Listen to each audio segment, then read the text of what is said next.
Selamat datang di channel Jejak Hororit. Setiap tempat punya jejak, setiap tragedi punya bayangan. Dan malam ini, kita akan menelusuri kisah nyata yang membuat bulu kuduk merinding. Cerita dibuka dengan, "Jangan lama-lama berdiri di depan rumah itu, nanti kamu dipanggil masuk." Suara lirih seorang ibu parubaya terdengar menggetarkan hati seorang pemuda yang sejak tadi menatap bangunan raksasa di ujung jalan Pasteur Bandung. Bangunan itu tampak muram, berdiri angkuh dengan patung gurita berukuran raksasa di atapnya. Matanya menatap kosong, tentakel panjangnya seolah hendak meraih siapa saja yang berani mendekat.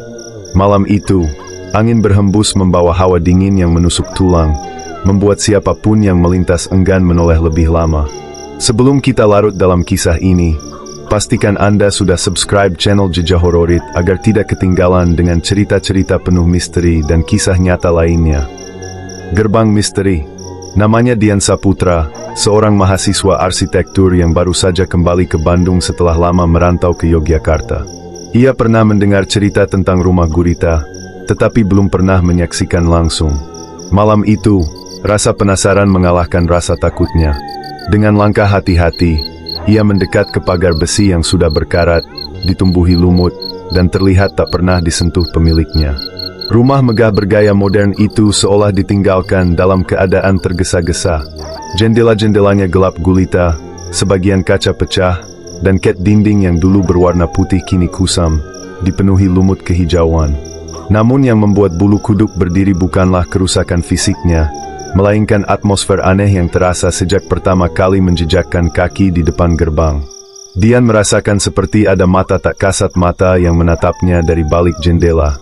Degup jantungnya semakin cepat ketika samar-samar ia mendengar bisikan.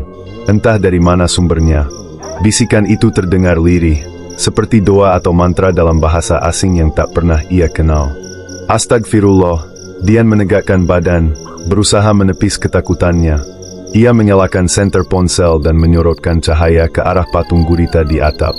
Saat cahaya itu menyentuh bagian mata patung, kilatan merah samar muncul, seperti pantulan cahaya dari bola mata hidup. Dian tertegun. Keringat dingin mengucur deras di pelipisnya. Belum sempat ia mundur, dari arah belakang terdengar suara laki-laki parubaya. "Nak, jangan lama-lama di sini. Ini bukan tempat yang pantas untuk orang hidup." Dian terlonjak kaget, lalu menoleh.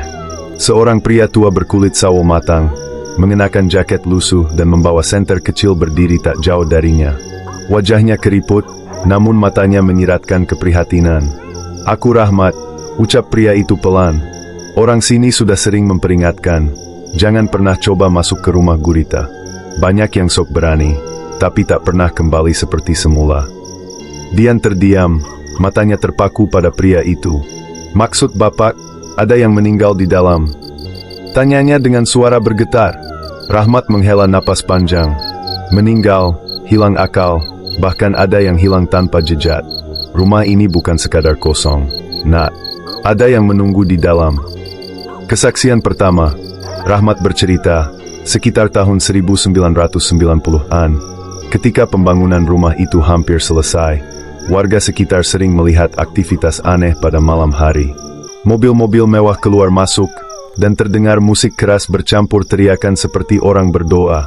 Tetapi doa itu bukan doa biasa, melainkan suara yang mendesis, memuja sesuatu yang tak pernah disebutkan dengan jelas. Dulu orang menyebutnya sekte sesat. Ada juga yang bilang ini tempat gereja setan. Kami warga hanya bisa berdoa, karena siapa yang berani melawan. Rahmat menatap Dian dengan wajah getir.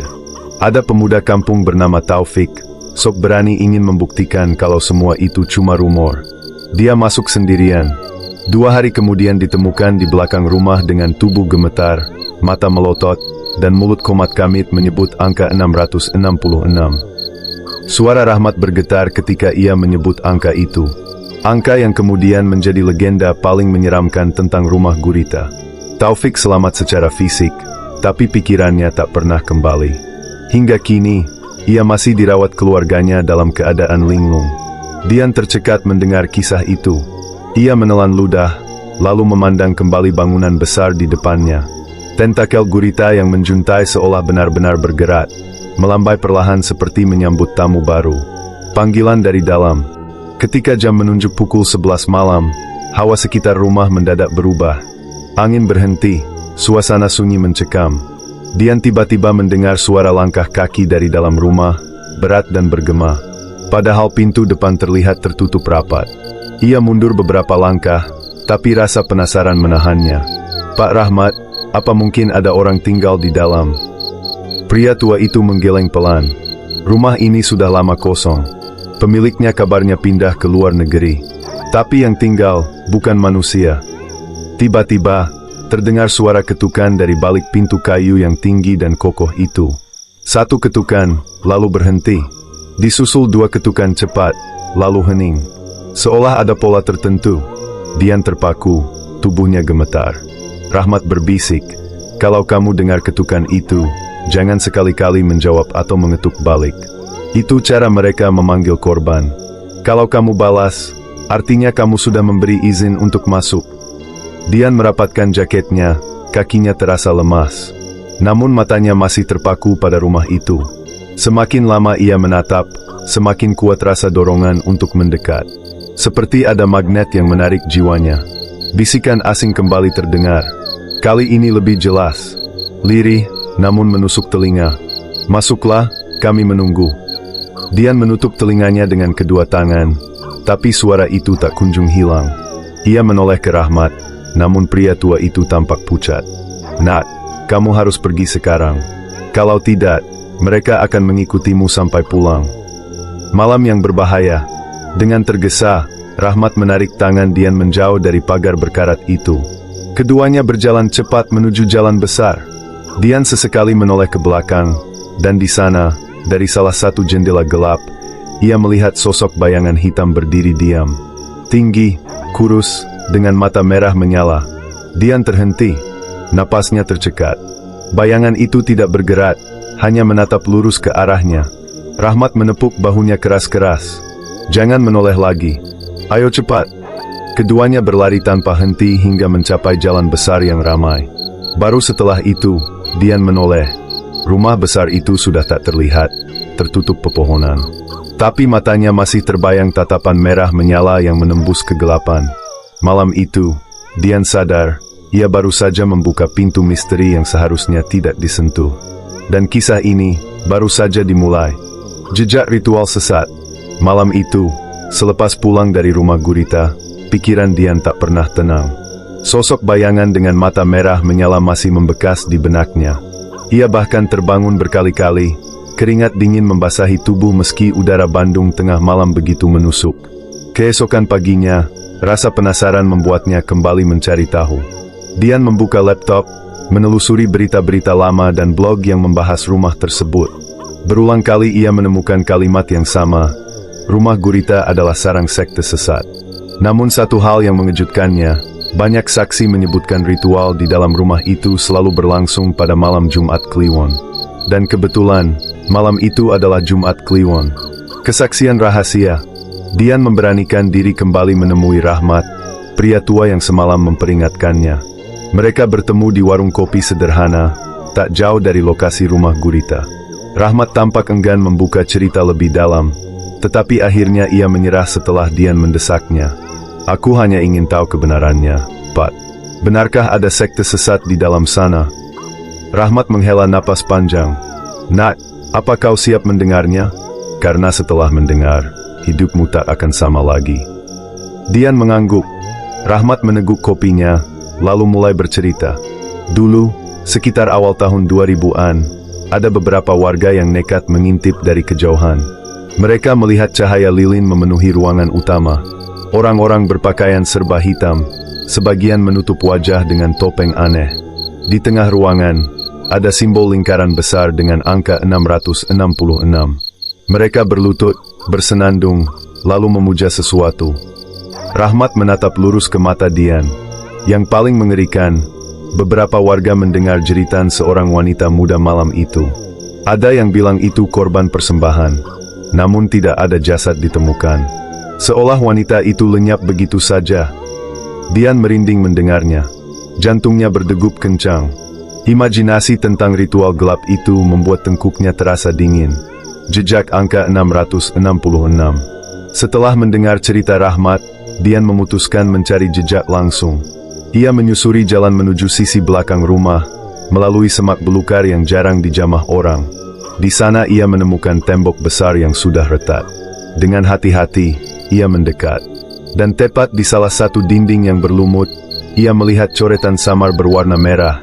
Angka 666 tertulis dengan kasar, seolah dibuat terburu-buru. Meski sebagian sudah memudar, aura menakutkan tetap terasa. Tiba-tiba, angin kencang berhembus. Dedawan bergetar keras, dan dari balik jendela pecah rumah itu terdengar suara gemerisik seperti kain diseret. Dian terhenti, tubuhnya kaku. Samar-samar, ia melihat sosok perempuan berambut panjang menjuntai, berdiri di balik jendela. Wajahnya pucat, matanya kosong, bibirnya bergerak tanpa suara. Dian menahan napas, matanya membesar. Namun ketika ia berkedip, sosok itu sudah hilang. Hanya menyisakan jendela gelap. Kisah Dini. Sore harinya, Dian bertemu dengan seorang wanita yang konon pernah hampir menjadi korban. Namanya Dini Marlina, warga sekitar yang kini berusia 40-an.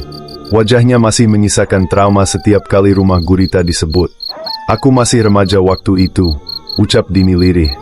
"Malam Jumat Kliwon, aku diculik oleh sekelompok orang bertopeng hitam. Mereka menutup mulutku, menyeretku ke dalam rumah itu. Aku dibawa ke ruangan besar dengan simbol lingkaran. Di sana, ada belasan orang, semuanya berlutut sambil menyebut nama yang tidak pernah ku mengerti." Dini menggigil, tangannya gemetar saat menceritakan. Mereka mulai menyalakan lilin, lalu seseorang menghunus pisau. Aku dipaksa berbaring di tengah lingkaran. Mereka berbisik, persembahan harus dilakukan.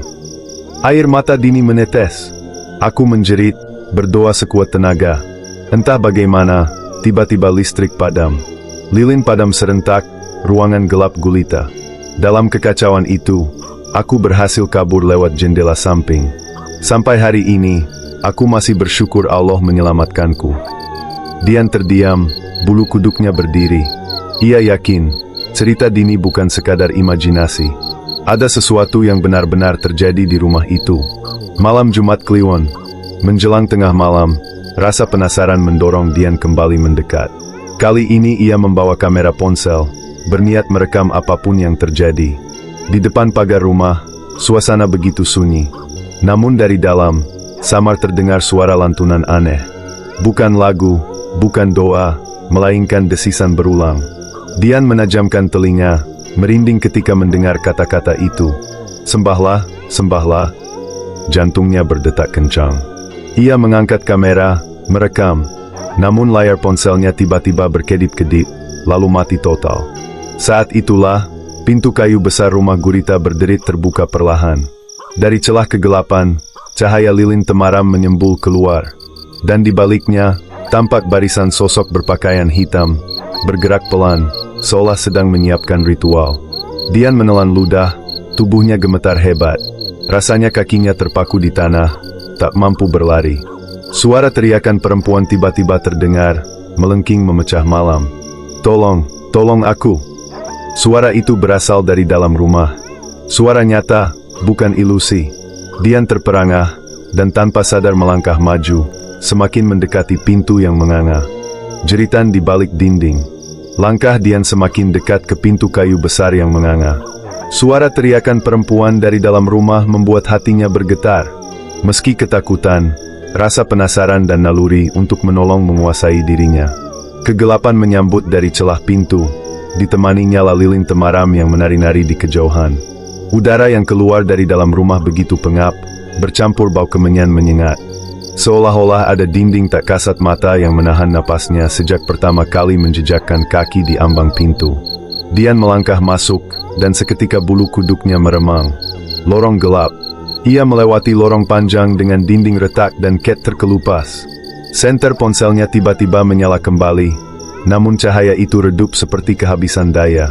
Di dinding lorong, Dian menemukan coretan-coretan aneh, simbol lingkaran, segitiga terbalik, dan berulang kali angka 666. Cat merah kering terlihat seperti darah yang membeku. Tiba-tiba, terdengar suara langkah kaki di belakangnya. Dian menoleh cepat, namun lorong kosong.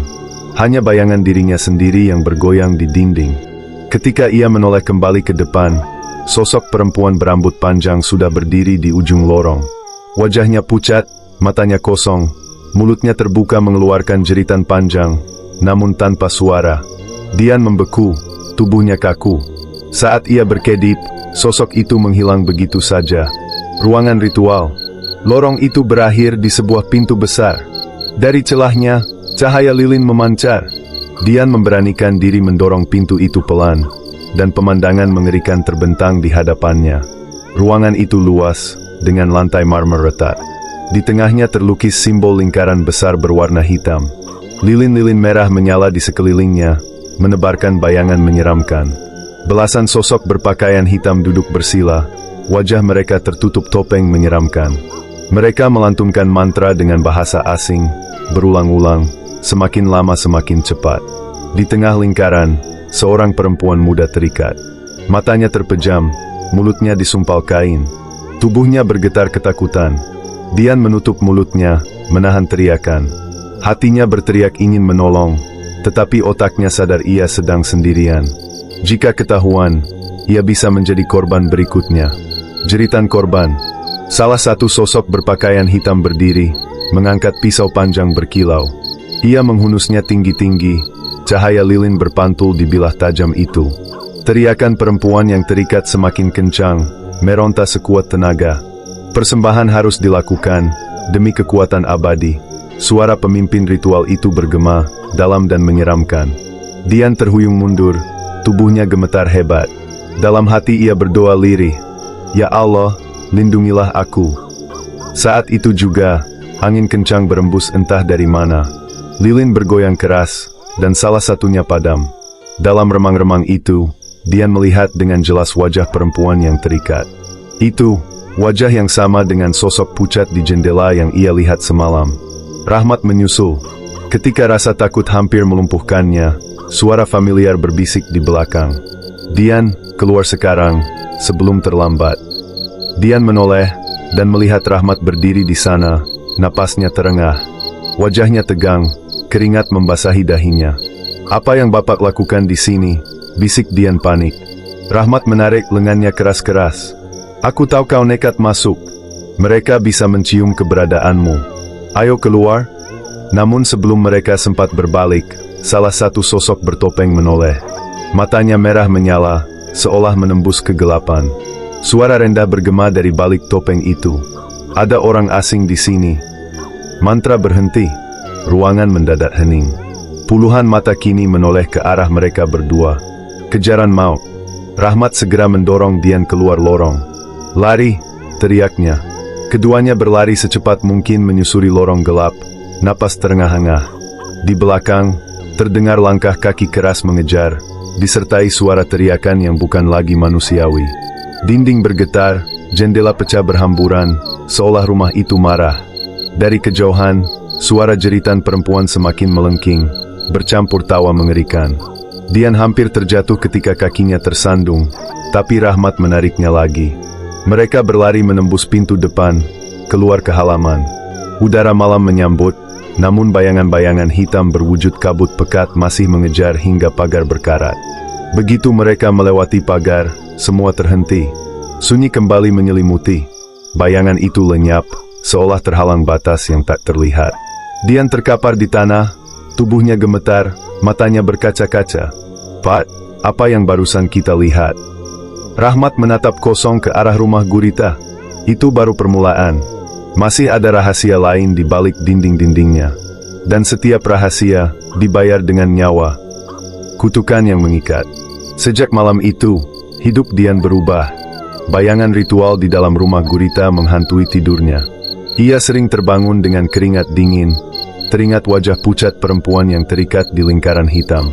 Lebih buruk lagi, sejak pertemuan itu, Dian merasa selalu diikuti. Ketika ia berjalan pulang malam hari, suara langkah kaki samar terdengar di belakangnya. Saat ia menoleh, jalan kosong. Ketika ia menutup lampu kamar, bisikan lirih memanggil namanya. "Dian!" Jejak di tubuh. Pagi hari, Dian menemukan sesuatu yang membuat darahnya membeku. Di lengannya, muncul bekas goresan menyerupai angka 6. Garis itu tidak seperti luka gores, melainkan seolah terukir dari dalam kulit. Ia panik, berulang kali membasuh tangannya, namun bekas itu tidak hilang. Hatinya berdebar, seakan tanda itu adalah pesan dari penghuni rumah gurita. Ia segera menemui Rahmat, yang sejak awal sudah memperingatkan bahaya. Begitu melihat tanda di lengan Dian, wajah pria tua itu pucat pasi. "Ini buruk sekali, Nak," bisik Rahmat. "Mereka sudah menandaimu. Artinya kau bagian dari lingkaran kutukan." "Lingkaran kutukan? Apa maksud Bapak?" Rahmat menunduk. "Siapapun yang masuk terlalu jauh ke rumah itu, akan diikat. Awalnya tanda, lalu mimpi buruk, sampai akhirnya dipanggil kembali ke dalam. Tidak banyak yang bisa selamat." Kisah Bayu. Rahmat lalu menceritakan kisah seorang pemuda bernama Bayu Adiprana, yang dulu juga pernah penasaran dengan rumah gurita. Bayu masuk bersama beberapa temannya. Awalnya mereka hanya ingin membuktikan rumor tidak benar. Namun setelah malam itu, Bayu mulai berubah. Ia sering melamun, matanya kosong. Tubuhnya dipenuhi tanda aneh menyerupai angka dan simbol. Sampai akhirnya, suatu malam, ia menghilang. Keluarganya mencarinya kemana-mana, kata Rahmat dengan suara bergetar. Beberapa warga mengaku melihat Bayu berjalan sendirian menuju rumah gurita di tengah malam. Ia masuk dan tidak pernah keluar lagi. Sejak itu, nama Bayu selalu disebut warga sebagai korban yang ditelan kutukan rumah gurita. Bisikan malam. Malam berikutnya, Dian mengalami mimpi yang sangat nyata. Ia berada di dalam ruangan ritual, dikelilingi lilin merah. Suara-suara asing bergema, memanggil namanya. Di tengah lingkaran, ia melihat sosok perempuan terikat, yang kali ini memandang langsung kepadanya. "Bebaskan aku," bisik perempuan itu dengan suara parau. "Kalau tidak, kau yang akan menggantikan posisiku." Dian terbangun dengan teriakan, napasnya memburu. Bekas angka 6 di lengannya kini bertambah menjadi 66. Ia sadar, waktu semakin sempit. Jika tanda itu lengkap menjadi 666, ia yakin hidupnya tidak akan sama lagi. Pertemuan dengan Dini. Dalam keputusasaan, Dian kembali menemui Dini Marlina, satu-satunya orang yang pernah lolos dari ritual. Dini mendengarkan ceritanya dengan wajah tegang. "Aku tahu apa yang kau rasakan," kata Dini lirih. "Aku juga pernah ditandai. Tapi aku bisa lolos karena sesuatu yang tidak bisa dijelaskan. Aku hanya ingat, aku terus menyebut nama Allah, tanpa henti, bahkan ketika mulutku disumpal." Dian menatapnya penuh harap. "Apa ada cara untuk memutuskan kutukan ini?" Dini menggigit bibirnya, ragu. "Mungkin ada, tapi caranya bukan tanpa risiko. Kau harus masuk lagi ke rumah itu, dan menemukan ruang tersembunyi di bawah tanah. Katanya, di sana ada benda yang menjadi sumber kekuatan mereka." "Benda?" "Ya, sebuah patung gurita kecil, yang selalu dipuja dalam setiap ritual. Selama benda itu masih ada, kutukan akan terus mengikat siapapun yang masuk." Tekad berbahaya. Malam itu juga, Dian memutuskan. Ia tidak bisa terus dihantui. Bekas di lengannya kini semakin panas, seperti bara yang membakar kulit. Suara bisikan semakin sering memanggilnya, bahkan di siang hari. Rahmat mencoba melarang. "Nak, jangan lakukan itu. Banyak orang mati karena nekat. Lebih baik kau pergi jauh dari sini." Namun Dian menggeleng. "Pergi tidak akan menghentikan mereka. Selama aku masih ditandai, mereka akan mengejarku sampai kapanpun. Aku harus masuk, Pak. Aku harus mengakhiri ini." Rahmat menunduk lama, lalu akhirnya menghela napas pasrah. "Kalau begitu, aku ikut. Kalau harus mati, biar kita mati bersama." Dini menatap keduanya dengan mata berkaca-kaca. "Aku tak sanggup masuk lagi, tapi aku berdoa untuk kalian." Kembali ke rumah gurita. Menjelang tengah malam, Dian dan Rahmat berdiri lagi di depan pagar berkarat rumah gurita. Hawa malam begitu dingin, langit mendung menutup bulan. Patung gurita di atap tampak semakin menyeramkan, seolah menatap mereka dengan mata raksasa. Dian menggenggam senter, sementara Rahmat membawa tas kecil berisi air mineral, garam, dan mushaf kecil. Mereka menundukkan kepala sejenak, berdoa lirih. Lalu, tanpa menoleh lagi, keduanya melangkah masuk melewati gerbang tua itu. Rumah gurita menyambut mereka dengan keheningan yang menekan. Jendela-jendela gelap, pintu besar terbuka lebar, seakan menunggu mangsa berikutnya. Dan kali ini, mereka tahu, tidak ada jalan kembali. Rahasia terkubur. Malam itu, langkah Dian dan Rahmat bergema di halaman rumah gurita yang sepi. Pintu besar yang menganga seolah mengundang mereka masuk. Angin dingin bertiup dari dalam, membawa aroma kemenyan dan tanah basah. Kalau ada suara aneh, jangan dihiraukan, bisik Rahmat sambil menggenggam tasnya erat. Dian hanya mengangguk, meski tubuhnya gemetar. Mereka menyalakan senter, memasuki lorong gelap yang pernah membuat Dian hampir kehilangan nyali. Coretan angka 666 di dinding masih terlihat, kali ini lebih jelas seolah baru ditulis. Ruang ritual yang sepi. Saat tiba di ruangan besar, suasana jauh berbeda dengan malam sebelumnya. Tidak ada sosok berpakaian hitam, tidak ada teriakan. Hanya ruangan kosong dengan simbol hitam di lantai, dan lilin yang sudah meleleh habis. Namun udara tetap menekan, seakan ratusan pasang mata tak kasat mata mengawasi mereka. Rahmat menunduk, mengusap simbol hitam di lantai dengan segenggam garam. Ini hanya bekas, tapi energinya masih kuat. Dian menajamkan pendengaran. Samar, ia mendengar suara tangisan perempuan dari bawah lantai. Pelan, lirih, seperti dari ruang tersembunyi. Pat, suaranya dari bawah, ucapnya panik. Rahmat mengangguk. Kita harus cari pintu masuk ke ruang bawah tanah. Tangga menuju gelap. Mereka menyusuri sisi ruangan, hingga akhirnya menemukan papan lantai yang berbeda warna. Rahmat menyingkirkannya, dan sebuah lubang gelap terbuka. Dari dalam, tangga kayu tua menurun ke perut bumi. Tanpa banyak bicara, mereka turun perlahan. Udara semakin pengap, bercampur bau besi dan darah.